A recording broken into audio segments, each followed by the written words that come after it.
Hey, Grace. Glad to Oh, kick this I'm off. No muted. worries. There we go. Boom. There we go. Hey, I'm just a freight tech writer. I don't actually know how to use any technology whatsoever, but that's what we got you here for, Daniel. Everyone, thank you so much for joining us today. We are diving into the wonderful world of the freight recession, but most importantly, how to grow your revenue through this time. Now, excited to, of course, have our guests with us today because they've been working on a wonderful partnership that's allowed them to, BCB in particular, grow their revenue and gain some really great operational efficiencies. We'll get into all of that later on. But first, I would love for our guests to introduce themselves really briefly to our audience today. Daniel, let's start with you. Daniel, of course, is the CEO of Optimal Dynamics. Tell us a little bit about yourself. Yeah, thanks, Grace. So, Daniel Powell, the CEO and co-founder of Optimal Dynamics. I've been running this company for about 6 years. I was born into logistics, but I joke from the math side of the house. So, bringing a lineage from what my father's been doing for over 40 years to market. Love that. And then Rick, Matchy, we're twins today, Rick. We thought ahead. I love it when I got a fellow person out there sporting the safety vest. It's what it's all about. Hey, the safest station in the nation. Tell us a little bit about BCB, Rick. Yeah, so BCB Transport, we were founded in March 1st of 2011. I'm the Chief Information Officer, co-founder. My business partner, Brian Brzezowski, and I created this wonderful company. And you know, it's been a great time. We were a company-owned equipment. Company-owned running the place. And let me tell you, it's absolutely amazing to it's an amazing time right now, Grace, is I guess what I can say, right? And an amazing doesn't mean good. It just means amazing. Yeah. It's a perfect time, I think, for people to look at how they're working their back offices, right? And looking at the same time how they're reaching their goals and how they're setting certain metrics and looking to gain and grow their company, even in a time where people have been like the work that we're doing, right? Where we're not seeing the perfect future for many players in our space. And I don't think that's going to turn around anytime real soon, but there are some really great opportunities for those watching in particular to still grow your companies and see some real change happen in a market you might not expect it to happen. I want to start with Rick, actually. So as you're going into this period, and I know as you're growing your company, you started to develop some issues with the metrics that you set that led to the wonderful partnership that we're talking about today. Can you tell us what that experience was like as a business owner and as a fleet organizer as well? Yeah, so so there was a lot of things, and Grace, I'm going to go back and say, and Danny, you know this, but over the last say year and a half, 2 years, a lot of trucking companies, we created a lot of bad habits. You know, the revenue was so high that all of a sudden you quit looking at efficiencies, right? Because there was nothing that a system could come in here, optical dynamics. It was hard for them to come in and say, man, Rick, we can optimize you and do all this when my rates were $4 a mile. It was hard to listen to that. And so what began to create that change was realizing a year ago, is like, this isn't going to last forever. At some point, we have got to create better optimization within our network, especially if we ever want to grow a company. So Grace, really for us, it began with a couple of things. Number one, the efficiencies. Number two, how do you continue to train planners to know what your metric, to know what your company really does? The third thing, I guess, too, would be, well, how do you get drivers home? How do you know what you're really doing as a company without some help from the outside? And that's where optical came in and really gave us some insight on who we were. And you would think that wouldn't be the case, right? It's your company. But sometimes you need that outsider coming in and using that data to help you see, hey, this is who you really are, Rick. Yeah. I love that. And I think that for someone like yourself who's been in this industry for decades, I really appreciate your candidness in saying, you know, maybe there's something that we can do differently. Mm-hmm. And maybe there's a space for freight technology like Optimal to come in and teach us and learn how we can grow our business in a different way and how we can look at business in a different way. And Daniel, that's really the question I want to take to you is how is Optimal Dynamics in your systems working specifically to fix these real issues like you're seeing Rick have, or like you saw Rick have as you started this partnership? Yeah, well, I mean, as you mentioned before, it does start with the right people. So having the right people on our side, amazing, incredible customers to help sort of make these things a reality is number one. But then for what Optimal Dynamics brings to the table is our solution and team. On the solution, we really sort of approach the problem a little bit differently than many. And I think this comes into sort of two key lights when we look at engaging with a customer. First is having an application that can sort of really solve the holistic problem from planning year out all the way out to day of execution. I think it's too often where you see companies just shoehorn to just how do we optimize empty miles. And it's just an easy way to get into sort of a false sense of productivity increasements. And you're just optimizing such a constrained problem. So first, by having an application that can allow companies to look at year out planning decisions, and then what we'll be talking about today, which is your week out, 2 week out load acceptance, load allocation decisions, and dispatch decisions, sort of really enable these kind of compounding effects that sort of our customers see. The second one is how do we manage uncertainty within a truckload, network. Any person who's worked 2 hours in trucking knows that there's just a lot of uncertainty that exists within the business. Planning further into the future is difficult. Planning resiliently is difficult. And so having systems that can begin to learn and understand these uncertainties so that our customers can make resilient decisions today, not having to wait for some utopic perfect future, means that they can drive decisions forward into their business and really sort of drive these platforms to actually make decisions in the real world. And then the last thing, which is really important, because this falls back onto the amazing team that our customers like BCB have, is getting systems that can learn enough so that we can really sort of take the burden of the decision off of the human. Now, this is the math decision at hand, right? There's so many decisions that humans are just so much better at making at our customers, like managing their drivers, making sure they're safe, making sure they're going to get home on time, managing our customers, making sure we're winning business and making sure they're happy, that we can take that off of their plate entirely, the planning decision, and so they can focus in on that sort of business growth, safety, driver happiness decision. And so those holistic solution, plus the ability to have a system that can take in the real granularities that make a trucking company, I think really sort of enables our customers and partners to focus on the things that they're amazing at and allow us to solve the math, which our systems are quite good at. Yeah, for our audience out there too, I just want to let you know, as we are discussing the revenue growth from this, what you're going to find in this discussion is that there's going to be a lot of positive attributes that you see not only from the revenue growth. Almost the revenue growth is going to be a repercussion of all the really great areas that Optimal and BCB have solved for in the back office, in the dispatch. I also want to let everyone watching know we are going to take questions and answer questions throughout the show. So Q&A, get in the comments, let us know your thoughts. I mean, this is a perfect time for all those who question technology or how trucking companies are utilizing it. You've got really two great players in this space to push those answers to. So do not hesitate to throw those out there. And I want to start really, Rick, with you and diving into where this partnership started. And I know it was a big focus right on the dispatching aspect of things. Can you tell us, as a business owner, right, who's been doing this for decades, what was that experience like working with Optimal and figuring out how to dispatch more efficiently? And what did you learn throughout that process that maybe those watching today might not have considered? Yeah, so when when I'd met with the folks at Optical Dynamics, there was no doubt that there was a point that I couldn't get to the numbers that I wanted to achieve.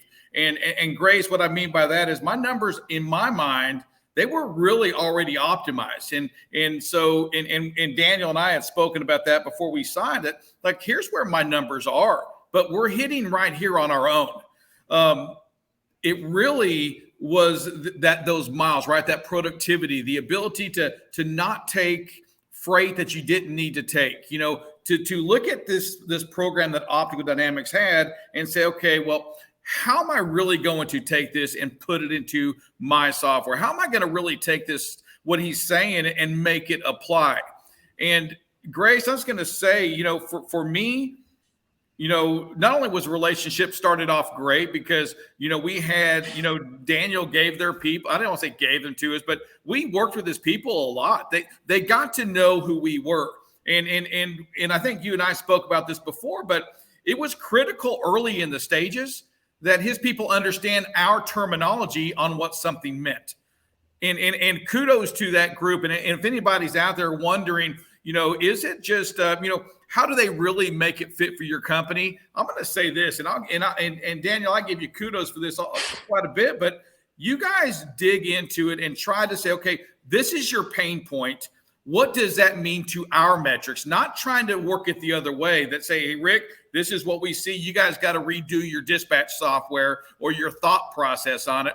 No, you guys took our company, who we are, what dispatch means, what Y split means, what T call, all of these terminologies, and you made it apply to yours to make the best decisions for us. And that to me was probably the most amazing part, because it's not easy to make yourself like us or like every other trucking company. But what you have to realize, and I think what Daniel and his team realized, was like, every company out there is different. We all use the same terms, but they mean something different. Deadhead doesn't mean the same thing at every company. Some people measure it on where they pick up from, and some people measure on where they deliver to. It's all little different things.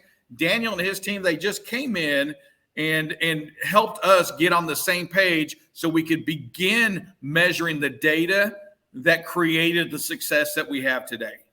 Yeah, and just running off of Rick, appreciate the kind words.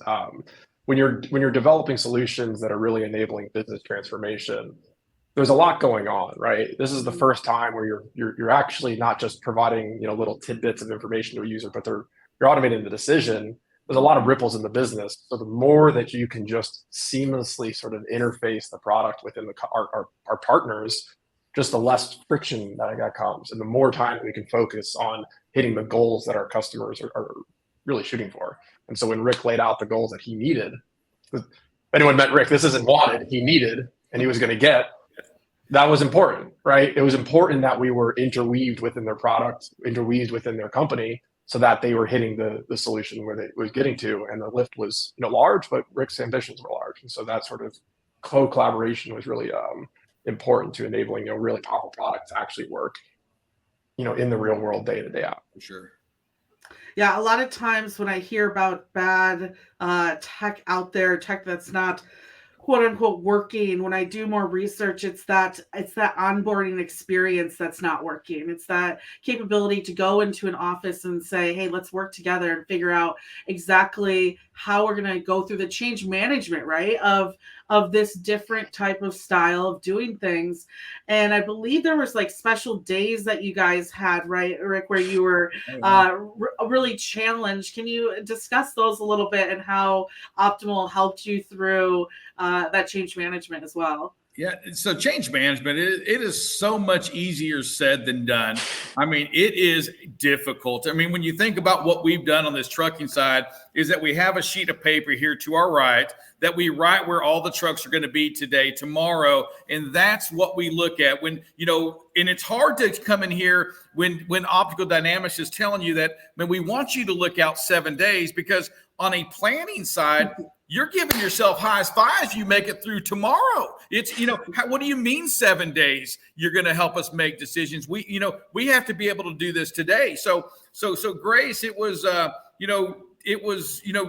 understanding your data, where you were, and then getting that change management in place. Meaning, man, if you as an owner of a company, and here's where I'm going to say too, you've got to make yourself committed to any kind of technology once you make that commitment in there. Don't get frustrated, or you can get frustrated, but always go back and look at the reason why. Why is this data not working the right way? And that was probably the most of our meetings early was, okay, why? Okay, why is it telling me to do this? Why is it saying to do this? And it's frustrating. It makes you want to quit, give up on it. But normally I'll just say this.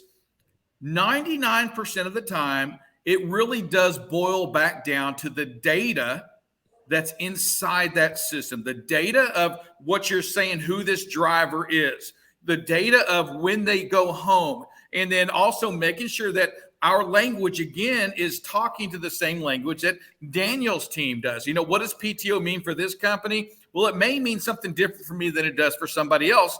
They had to go in there through these weekly meetings and sometimes daily meetings and change parameters on what the system was seeing. And that to me was, you know, if they didn't make their team available for these daily or weekly meetings, oftentimes daily, just to answer the questions why, because Grace and Daniel, you know this, it's why. I mean, because today's decision that it's making, it doesn't make sense to the human.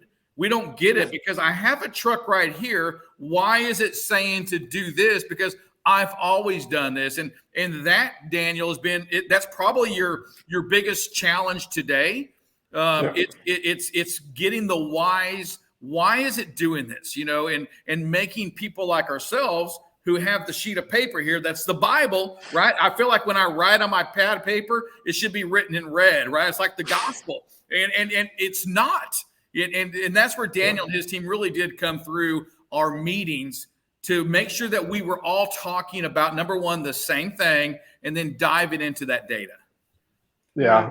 And we spent a lot of time, you know, going down to that data, making sure that there's, you know, reasoning behind each decision. And I think it was really important. And, you know, we try to challenge our other customer CEOs is getting, by the way, I'm not going to say them at all. I know every single person on Rick's team at this point by name, but when Rick has that data, it means that he has the data to make decisions. He's not going to go and change how his team has been working for a decade to build a great business because of hopes and dreams. He's going to do it off raw data. Yep. And so getting that raw data to Rick so that he understands exactly why and how that these results are going to pan out means that he can go into confidence and take the action, which, you know, many won't do to actually change how his team thinks, how his team's organized to fully get the value out of the system. And I think that was sort of a collaborative approach of OD supplying the data, but Rick also seeing exactly what that meant for his team. And every customer is going to be different. Every customer has a different team structure. Driver manager, load planner communications are different. Driver manager to driver communications are different. But making sure that they can sort of take the data and understand how they're going to get the best, you know, out of that equation is really important. Yeah, and then on the truck side too, and Daniel, I think we all working together did a good job to make sure that the people that work for us, you know, those planners, that we weren't going in there to try to replace them. We were going in there to try to make them successful. And that's the way we have to look at this as an industry on the trucking side. From my side, listen, you know, you're using optical dynamics to not go in there and reduce staffing. You're using it to make you more successful. And that's the piece that I think that the quicker you get that and you show your people, well, they as well start getting that buy-in on using something different because they're all used to thinking whatever's on that sheet of paper as well. And it's a different game. And that's where I think, Daniel, your team, again, we work together by meeting all the time to make sure that our people knew that this is here to make us better, to grow the right way, not just grow. Yeah. I love this. And I mean, even the dynamic between you two, right? And the fact that Daniel said, right, he knows everyone on your team. And that, I think, for our audience out there, I know it's very truthful. I mean, for everyone watching, that's the type of relationship you have to have with your tech partners. It's not about buying a system, installing it tomorrow, seeing the outcome on Friday. It's about building a relationship that you can build with each other, learn from each other, and teach each other along the way. And Daniel, I'd love to hear from you, and we'll get into some of these statistics here as well. But I know that teaching Rick and his team maybe different KPIs to look at was really important to the results that we found. Can you tell us a little bit about those metrics and what you found, and even what you find with other customers that maybe people are overlooking or concentrating too much on? Yeah, it's funny, you know, we're an AI business, but we sort of benefit from our lineage of decades before us. So we spend actually more time talking about how does this incredible technology work at our customers, not what do we do with the technology? We invest, we have teams of PhDs working on it, but how does it work at our customers probably takes up 80% of the airspace here within the teams here at OD. There's a couple kind of important KPIs that you have to focus with. So one is having the team just map out and understand exactly sort of the layout of the company, who's making decisions and when. We're impacting decisions. And so if we don't know where they're being taken place, there's no way that we're going to provide a tool at the right place at the right time for our customers. Then it's sort of that trust building aspect. So we'll just take one, which is empty miles. Empty miles are the death of trucking, right? That's the thing that we beat down. And through our systems, they probably will get reduced. But don't be surprised if you see a long empty here or there that you would have never done. Because in reality, what it's doing is sort of piecing together the puzzle. However, if someone was going to run 200-300 miles empty without any data, I'm sure Rick probably wouldn't have a good conversation with them with how much that would cost him. So working through what data points that you should actually be thinking about to make the best decisions isn't always what you did in the past. Or simply think about activity. So, right, we're here to book freight, we're here to work. But if we don't have the right data in our system yet, maybe we shouldn't spend the time just booking freight to our drivers outside of the system. Maybe we should spend more time booking our freight into our company and allow the system to make the decisions. And so it sort of rethinks about what do I do when, what statistics should I always follow, and really sort of educating why that these older statistics, while they're not important, they're just not the North Star that they once were. We now have different North Stars, which is the objective of the system, which is set by Rick. We customize our solutions to meet the objectives of our customers, and each customer can be different.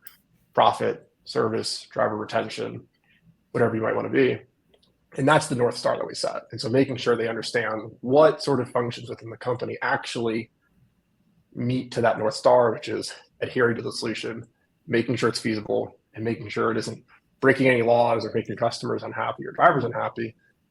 We want to sort of really encourage the adherence to the system and the focus point on more of your business attributes. And so we spend a lot of our time on what we call solutions enablement to hopefully unlock these things for customers. Yeah, and then from our side, it's important that Daniel or Optical Dynamics and us, the trucking company, that we are aligned in what metrics we're looking at, and that we're all looking at them the same way. Last thing we want Daniel to do is come in here and say, hey, this is how you're doing, when our numbers don't show the same. So early in the stages, you've got to get on the same page as, hey, what metrics are we going to measure right now? How are we going to measure them so we can use them together to show the effectiveness? Because on our side, the truck side, it's going to be, hey, show me how we're doing better, right? And the only way that works is that we've got to together use the same metrics no matter what they are, so we can show that things are indeed getting better. Yeah. And I just to double tap on what Rick was saying, I think that is so important for every customer. If you don't have a way to calculate your own numbers, and you can trust us, but if you can calculate your own numbers, you know how the math is, and you can do it each and every week, there's no OD convincing you that it's getting better. You can see it in the raw numbers, and every statistic you see here is Rick's statistic with his raw numbers. And so anyone who's onboarding any type of technology, figure out a way to calculate those numbers every week, your revenue per driver, your asset efficiencies, asset utilizations, so that you have your own Bible on what your company's doing, and that another tech company or outsider isn't telling you something that you may not believe for our own benefit. And so when we work with our numbers, we have our own numbers, but when we look at hard impact, that's always onto our customers, because we think it's just so much more effective for them to write it on their Bible and for them to look at it each and every week. And Rick, by the way, does it probably better than any company out there. It's amazing the work that he does. And so it's something that's, I think a lot of companies should look into, logging your own data and statistics. But our data too, Daniel, on our side from that BCB side is to do two things: is to, number one, prove that we're right, and number two, prove that you're right, that what you're saying is working. And because when we use different metrics a piece, it's just too hard to get those numbers. And I think what we quickly did was use our measurements to make that improvement so we knew that what we were doing was working. We knew that we were getting more efficiencies on our miles, and that was turning into more revenue on that. Hey, in spite of this, Grace, I'm just going to say this, in spite of our own problems, right? And when I say problems, I mean, maybe I waited 6 months to fully believe what Daniel and them had, because what we did in the meantime was kind of dry up our pipeline of freight. So even though we've increased our revenue per truck, per week today, I'm excited about that. But I tell you what I'm most excited about is tomorrow, is when this economy does turn around, is I already have that data. The data to be some more successful in a better economy. I just can't wait. That's what really excites me, is tomorrow as opposed to today. So. Yeah, it's that good old early adopter versus late adopter when it comes to tech. It's there's a reason and a real good ROI for that. And one thing I want to point out as well, especially for those fleet owners out there watching, it's interesting because I get this call into the radio a lot. What's the rate per mile I should be running my trucks at, right? And that to me is the silliest question of all time, because each company runs so differently. You touched on this, Daniel, the fact that there are going to be runs where you can run 200 miles empty, but it's probably because whatever you're picking up on the other end, or what that load on the other end is getting to you, is worth it. And I think that sometimes people, they chase the dollar, like you said, Rick, you chase the dollar today, but you lose the dollar tomorrow. And that is exactly the type of technology, or the reason why AI exists, because unfortunately, sometimes our brains can't get to that point, and really can't and shouldn't process that, right? There's so many better things that Rick can be doing in his office every single day to motivate his team to create the safest, right, environment possible. Yes, I like it. Yeah, I know. I know what you're preaching, Rick, and I'm all about it. I want to talk about some of these statistics, though, as we're about halfway through here. Let's get into the revenue generating side, right? The outcome of all of this great work. Daniel, can you touch on some of the interesting growth that you saw in a couple of different areas as you worked with Rick through these processes? Yeah, so the first thing that we focus in on before growth is adherence to the solution. Rick, he sends out reports, getting people to believe into that math. He'll send them to me to solve too. Why efficiency, why utilization is so key, why you could take a rate at $1 a mile sometimes to help your network. But translating that into actual impact means that you're actually having to make tactical decisions, which is something that AI-based systems do. AI systems that can do, one, load acceptance, right? What loads that we feed into our network is so critical. And how do we actually execute the freight? And it was really exciting to see. So after we got the adherence up, the trust up, then that's where the actual impact comes. So once we were able to do our change management sessions, this is where we started seeing a really nice lift, 20-25% lift in terms of revenue per truck per week. After we first built the trust, brought up adherence, so we're following decisions now. And then once the decisions start following, the pieces start laying down. And so that's sort of what we saw. But it really does, I think it's important to remember, this comes into twofold, right? You're just dispatching trucks, you're dispatching a fixed problem. And so understanding what freight you actually should be moving with into your network and what freight should be attached to which driver is really the 1-2 punch you need to get more than just a 2% lift, but to look at a 20% lift. And that's sort of really the things that we've had to instill. So first was adherence, then it was tracking the revenue per truck per week. And that really came after the team was using the system on a daily basis for 80+%, 80-90% of the decisions at hand. Yeah, and Grace, you were talking earlier right before you asked Daniel that question, but it kind of ties into both of these things. So it was just 2 days ago, I think, maybe 3 days ago. I sent some of the people, Dan, you're smart, some of the smarter people maybe in your place, right? Some information. Here it was right here. It was a comment from my operation, Scott Shapiro, that said this. I asked Scott a question based on the last 6 weeks data. There was a couple of trucks that just stood out that weren't doing very good. That it had plenty of miles, Grace, but the revenue per truck, it just wasn't right. And I sent this email to Scott, say, hey, look at this. Something's just wrong. Or maybe there's revenue missing. And he came back and said, and kudos to, I just think this is pretty cool, but he, in a bad way, but still pretty cool. He goes, you know what? He goes, I don't know the answer to this, but I can tell you this. 19 of the 20 loads were not planned by Optical Dynamics. They were planned by us, overriding a decision. And seriously, I was just like, wow. I mean, so I sent that to you guys because I thought it was pretty. It was kind of telling the story of probably what I'm going to see. And I sent the rest of the 30 my lowest 30, I sent that up to those same folks so I want to see, is our bottom 30, is it because we are overriding those decisions to maybe think this is what's best for the driver, a better run, a longer run, and all of the sudden it was it's just stood out. We saw something that was off, and it was humanly done, right? We did it to ourselves. I couldn't get mad at anybody. Exactly. No, it's incredible, and I think that's the point, right? Is that there's ways that we can use our experience or your experience, Rick, as the fleet manager and, of course, driver that you've been, to better your company, to grow your company. That's outside of just these small decisions that have now proven, right, through optimal dynamics are better off handled that way. And I think it's incredible to throw numbers out there to our audience. 19.6% increase in revenue per truck per week because of that decision making. I think that's absolutely incredible, and clearly as a business owner, that's great too, right? You got more money into your pockets, like you said to Rick, as you get out of this recessionary period, as freight starts to come back up. I'd love to see what that 19 turns into, because I can just imagine how much better and even greater decisions Optimal's going to be able to make. But there's some really interesting, and for let's talk about this driver quote unquote shortage. We all know in the industry it's not a shortage, it's an awful aspect of turnover that we have to deal with. As we see this 19.6 increase in revenue per truck as a result of the choices Optimal's making, you also saw an 83% reduction in driver turnover. Rick, why do you think that happened with the work that you're doing with Optimal?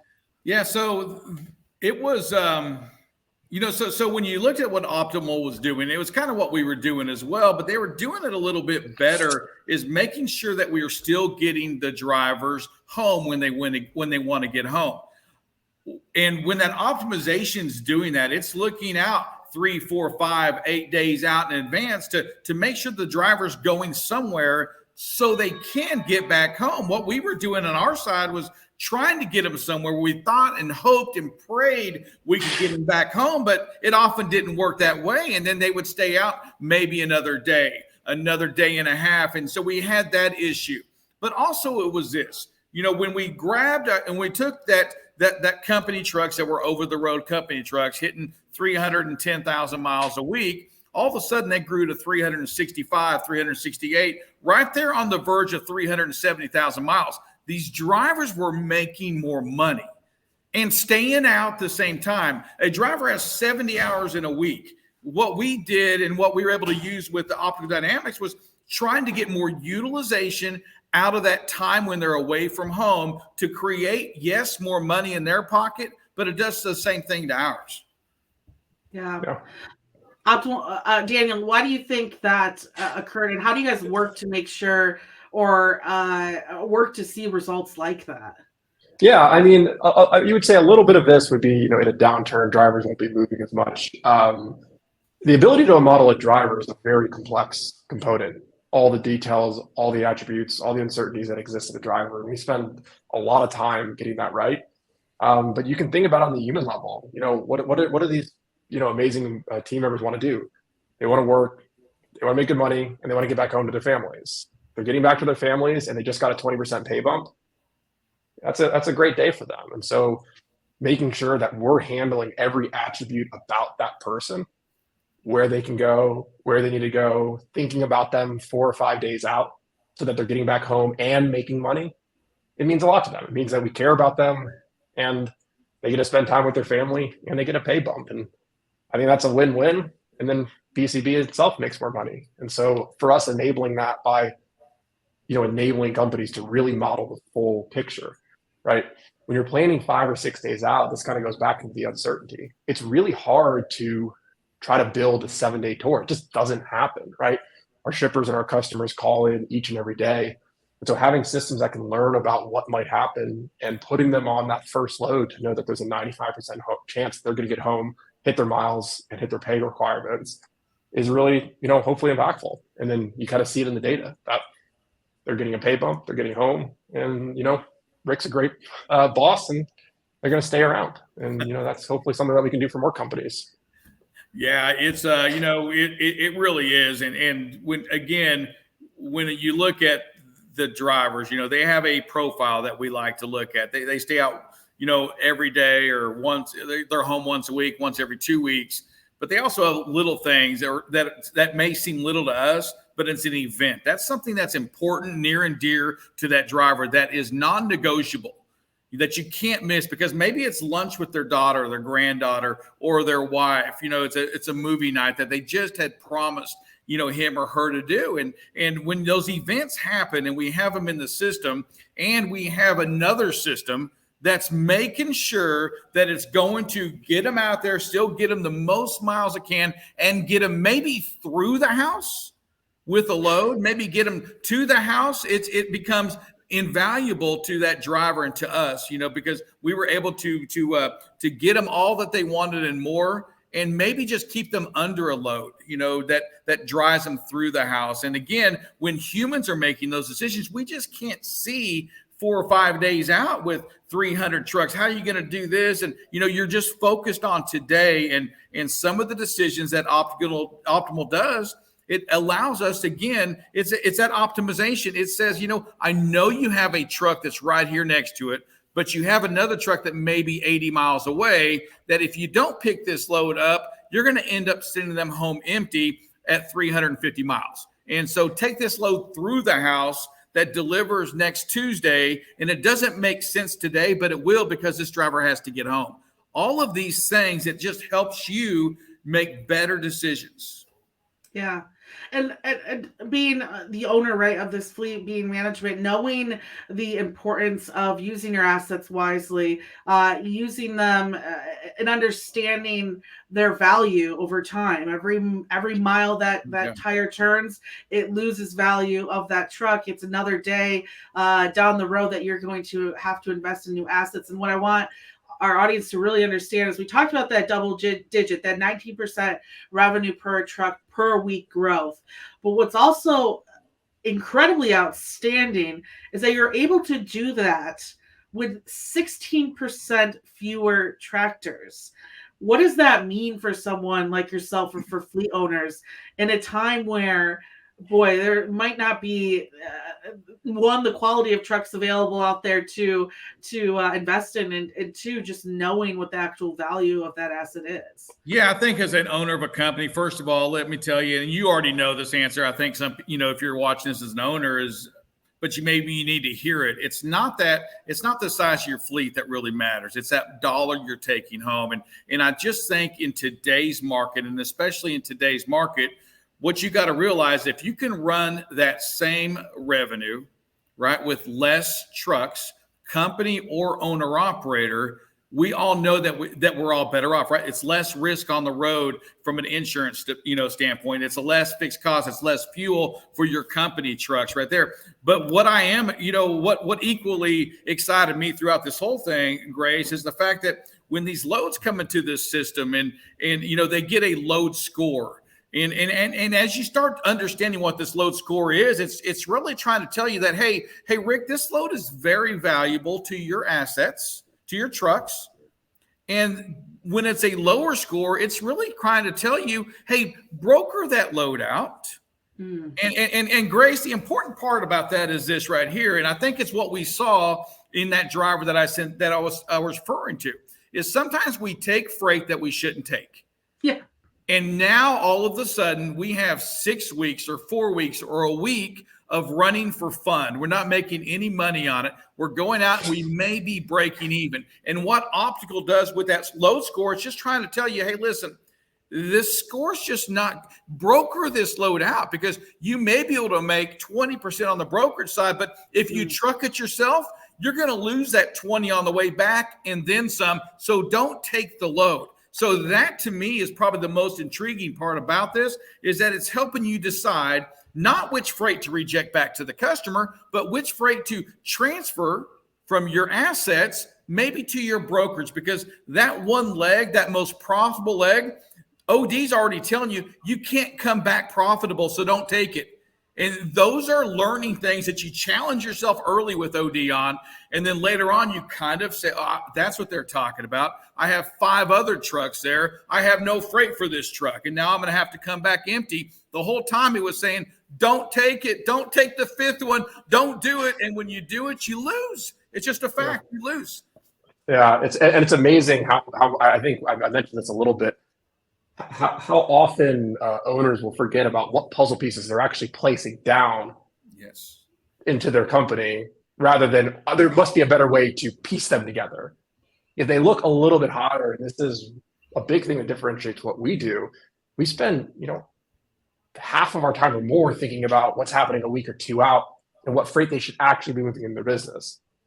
I don't care if you're passing it through OD or another system. If you're booking in poor freight, it's not much you're going to be able to do with it. You can dispatch it a little bit better, keep people a little happier, but if you just have the wrong problem, there's not a lot that's going to save that. But if you can make sure that you're allocating the freight correctly, dispatching it correctly, that's big. It's also big, just to talk about what Rick does, is setting his company up right so that they can make those decisions. Breaking down internal barriers within their company so they can move a freight from their asset to brokerage or broker to asset. Yeah. It's amazing how many companies you'll see where the company will do much better if they could just work together, but the internal incentives aren't set up to allow them to make those decisions. So it's not just the technology, incredible technology that now allows you to plan uncertainty a week or 2 out, but it's also the changes that Rick has enabled in his business so they can make those decisions freely. And they can always think about BCB and their customers as a whole, not one person here, one person there. And so it's not just AI, stochastic optimization, learning out 2 weeks into the future, but it's also the systems that the company set up so they can enable those decisions, which are, as you see, incredibly impactful for our partners. Yeah, and it boils down to, on that same thing, it's that accountability. Who is accountable, and it takes some learning to go with this part. But at the end of the day, you want to make sure that you have one person that's accountable for doing this product, this optical data, working with the system. And oftentimes, owners, it's not you, it's not me, right? It's somebody else that's involved in this thing that has that ability to follow the lead. Daniel, I just think it's so important, for that person, that accountability, because here's what this does. When I talk about planners, whether you have 8 planners or 20 planners, well, what happens is you have 18 or 20 different plans, and they're all good. They all work, but they're all going a different direction. What Optimal does, and this is a piece that I swear by, I think to me, this is one of the most critical things. It allows you to get on one page. OD's page, right? Get on the same page. It's telling you, it's giving you the blueprint. And now we can all jump in and make this one successful, as opposed to trying to make him and her and this person, this planner, they all have their own goals on what creates success. No, here's what we got to do. We need to make the company the most money, not that planner's region, but what makes the company the most money. That's what we need help with. Yeah, I think, Daniel, to be honest with you, the more hearing about this partnership, I think that closeness, that work on the change management is a big differentiator of freight tech players out there today. Can you tell me a little bit of what you learned from the Dispatcher for a Day, a program that you achieved with BCB, and how you're implementing that moving forward with other customers as well? Yeah. After the amazing technologists, solve the problem, we're happy to say, we solved that self-driving car problem of automating trucking decisions. It's really critical to walk a day in our customer's shoes. I mean, literally, one of our CS directors, Ben, went on site with the team and said, I'm gonna be one of your employees for today, and use the solution just like he was working there, going through driving decisions and literally walking a mile in our customer's shoes, not just standing or hovering over them or seeing how it's going, but doing it, getting on the phone with the driver when they say internally, oh, that driver won't accept that load. Hey, can you take this run? Yeah, no problem, I'm going. Having those real conversations means that you can actually understand what's going on. and you could build that trust. It's a lot easier to build the trust when you do it yourself rather than you just say, hey, believe it, trust me. And so doing that dispatcher today, being on site, walking a mile in their shoes, just sort of bridges that gap with our customers. And it was a critical moment. We did a lot of lead up, amazing work by the engineering teams and technical teams for inline technology, but it was a critical kind of catalyst point to sort of, okay, wow, these guys are real. Like, if this really works, they did my job. I can do that as well. I can follow the plans. I understand it. I trust it now. So walking in their shoes, I think, just really helps that sort of trust handover when you're, onboarding this for the first time with a customer. Yeah, and then Grace too on that part with Ben, it gave him a chance to also look and see, what our frustrations may have been, or a planner saying this, say, oh, I see what you're saying, because sometimes you still need that translator, right? You need somebody that speaks BCB and somebody that speaks OD, because it's two different languages. And once you have that person in there that's bilingual like that, he can tie us together again to understand and get us moving together again on the same page.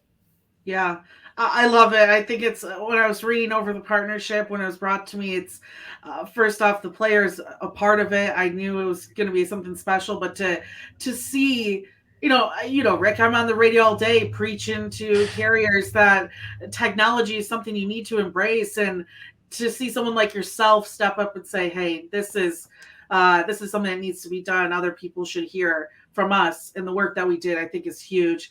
I want to start, both of you, I will ask this, but let's start with Daniel on this. What does the future of AI look like in our industry? Where do you see this getting even deeper into operations and dealing with the uncertainties of markets, whether they're improving or seeing downturns like we see today? Yeah, it's a really good question. For me, it's the next layer of intelligence, which for us is what we call artificial decision intelligence. So typically when you see kind of AI applications, they'll use basic machine learning to provide statistics for a user. And that user then helps that data to make kind of their decisions. Decision intelligence applications, kind of like what OD does, really sort of can absorb enough detail, understand tactical problems like the uncertainties in the network to actually automate the decision. So whether this is a decision application like OD, a large language model like ChatGPT helping with customer service, these applications that are now not just providing widget statistics to users, but are automating the decisions at hand, now change how we think about how we do our jobs. Not, as Rick said, not removing people, but we think about what we need to be doing every day. And so the new advent of decision intelligence applications, I think, is really that next step of why we have to have conversations like change management, right? When you're just providing a statistic to one of your users, you don't need to do a lot of rigmarole to change how the org thinks. But when you're now having systems responding to customer service messages by themselves, making automated planning decisions by themselves, we now think of what is now the most impactful thing that human can do. And that usually is solving personal problems that computers have almost no ability in solving. So for me, it's the advent of decision intelligence applications. And so for any applications that can actually solve the decision at hand, that is sort of the next light. You see it in application development like OD, large language models that are handling actual language discussions, and some other kind of classes of technology. But the classical technology has limits in terms of actually solving the decision at hand. Love that. Rick, how about for you and the work that you're doing and the lessons and what you've seen so far with Optimal? Where do you hope to add a little bit more AI and tech into your operation? Yeah, so I'm glad you did that, because I was going to hop on what Daniel said there. Yeah. Because here's what we want. When you talk trucking, you're already you already have optimal dynamics. Well, here's the deal is AI to me says, okay, Daniel, now that I'm going to be in Georgia next Thursday, and I'm going to need a load, and you want it to go to Iowa, you're recommending me to take a load to Iowa or to Kansas or to Texas in that order. Hey, go ahead and book the load for me. And you know what rate I need to do. So really what I'm saying is like, man, the next step to me is letting this system do all of that. It's instead of telling me what to do, hey, negotiate online with my carrier base, with my customer base, whether it's brokers or whatever, or spot freight or rate my freight to get that lane that makes me the most money. That's where I see it coming. How do we create more success using this technology to further the decisions that we don't have to make? Because my people, they can do some other things out there other than calling for back calls every day. Daniel, you know where I want to go. Book me the load.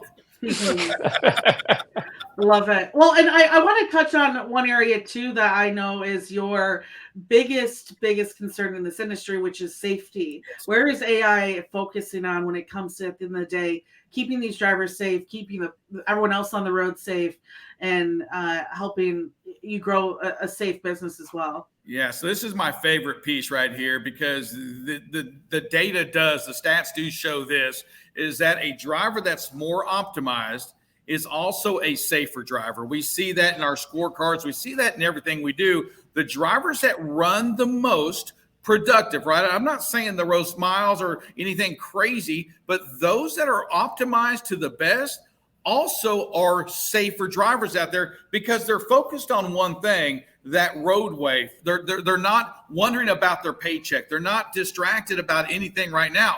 They're able to focus, because they're getting more miles. They're able to run 8, 9, 7, 8, 10, whatever that load requires. They're able to do that because they know they're going to have another load coming back out. And they know that next Wednesday, I'm going to be sitting with my granddaughter or my grandson at the ball game. And they respond dramatically. It's not even close. The drivers with the least miles, the least productive, are typically the drivers that have the biggest safety concerns as well. So we've seen it, Grace. The numbers back it up. That just says he or she with the greatest amount of productivity, right? Not necessarily miles, but productivity, are by far the safest drivers out there on the roadway. It's so important. And I think the one thing I want to add there for, I guess, all the companies is that doesn't start today. That starts planning a year out. Where are these companies? What types of drivers? What types of customers? How we accept freight and how we execute them. So that's not something you just start today, but it's something you have to start preaching and planning for a year out to make sure that you can actually execute that. Yeah, most definitely. Let's talk about this partnership as we got a couple minutes here moving forward. How are you guys working together? What other areas are you looking to optimize in the back of BCB? And where are you hoping to take this partnership over the course of it?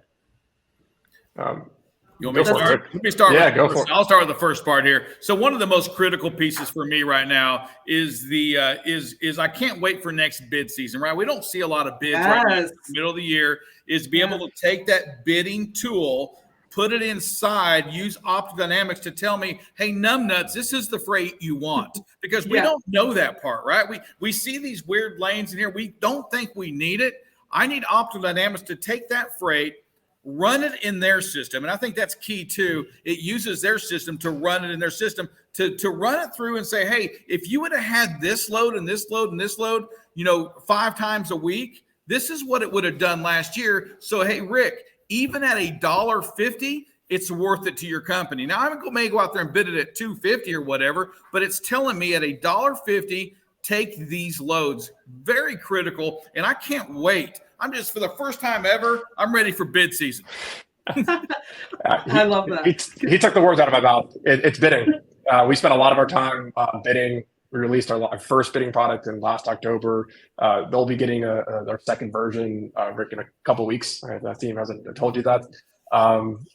Focus on the bidding season. Set them up. If you think 20% is exciting this year, wait till next year. I think it's going to be badass what BCB does when they are handling their bids and tactical planning and dispatching through OD. And I'm excited. Rick, you aren't excited. I'm excited for it. I'm ready. No, I can't wait. It's tough to tell when Rick's excited. He's just always at that level. It is funny too, though. You see these back to every business is different, and you see these tweets sometimes or these posts from drivers. Who are these guys taking these loads $1.50 a mile? It's the ones that know what they're doing. It's the ones that have the right technology behind them. It's the ones that have the ability to make those decisions.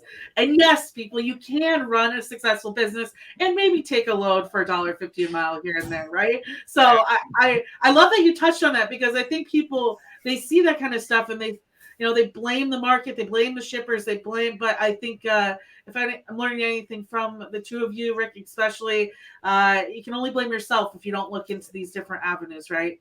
Yeah, for certain. I tell you, I learned this, many years ago, was losing less makes you a lot more money.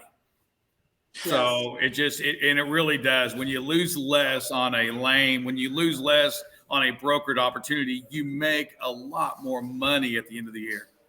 Yeah. And hey, who doesn't love money? That's why we're all in this industry, right? That's a revenue, baby. That's what this is about. So happy. Thank you so much for everyone for attending. To the two of you, thank you so much for really showcasing to people how change is hard. Technology change is hard, but the outcome can be just incredible. Daniel, there's not many tech companies out there that are willing to say, hey, we learned something on how to really grow these great partnerships. And I think hopefully even tech companies watching this today, there's better ways to do this. And there's better ways to run this industry. So thank you both for your leadership and your guidance. And I really think people are going to leave here with some really great ideas on not only how to do things better, but how change is important and can be better for their companies as well. Thank you, everyone, for watching today. For everyone who's interested, please reach out to Optimal Dynamics to learn more about the work that they're doing. It sounds like they've got some really great new tech coming down the pipeline as well. You all know Rick is open for questions and open to talk. Rick talking, who would have thought? So reach out to him too if you want to learn more about how this was implemented and how to grow. But other than that, I just want to thank again everyone for attending today. Reach out to us if you have any questions, and thank you both for making a change in the industry. All right, thank y'all. Hey, y'all stay safe.